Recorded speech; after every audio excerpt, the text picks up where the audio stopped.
দেখছেন, কম বেশি দেখছেন কিনা?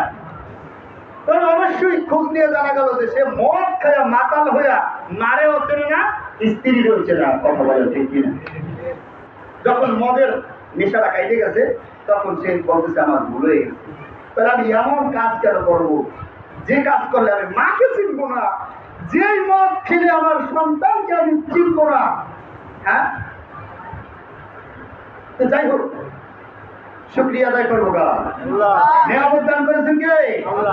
আপনার স্ত্রী আপনার জন্য কি বলুন? নিয়ামত। আপনার স্ত্রী আপনার জন্য কি? নিয়ামত। আপনার সন্তান আপনার জন্য কি? নিয়ামত। নিয়ামত। আপনার বাবা মা আপনার জন্য কি?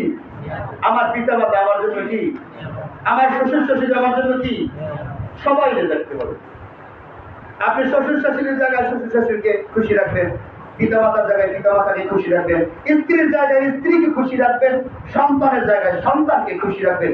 সেই মানুষ, ওই মানুষটা মৃত্যুবরণ করতে দেরি হবে, তাই জান্নাতে যেতে দেরি হবে না। আর যেই লোকটা নামাজ পড়বে আর স্ত্রীর অধিকার দেবে না, পিতা মাতার খবর নিবে না, শ্বশুর শাশুড়ির খবর নিবে না, বন্ধু বান্ধবের সাথে সম্পর্ক ভালো রাখবে না, নামাজ পড়ে নিজের সাহেব মনে করবে, মরতে রাজি, সাথে সাথে জাহান্নামে যাবে। কথা বলে ঠিক? অতএব নামাজি ব্যক্তি ওই রকমই হতে হবে। আমার দ্বারা একটা পশু পাখি, একটা পিঁপড়া পর্যন্ত আমার দ্বারা কষ্ট দিতে পারবে রাজি আছি ইনশাআল্লাহ। তাহলে ভাই কি বুঝলাম? নিয়ামতের শুকরিয়া আদায় করবো, আল্লাহর হুকুম সঠিক মতো পালন করবো, মৃত্যুবরণ করার সাথে সাথে আল্লাহ পাক জান্নাত দান করবে। আল্লাহ পাক আমাদেরকে আলোচনা থেকে সঠিক সিদ্ধান্ত নেওয়ার তৌফিক দিন। সকলে বলে আমিন। যত ভুল সব আমার পক্ষ থেকে, যত ভালাই সব কার পক্ষ থেকে।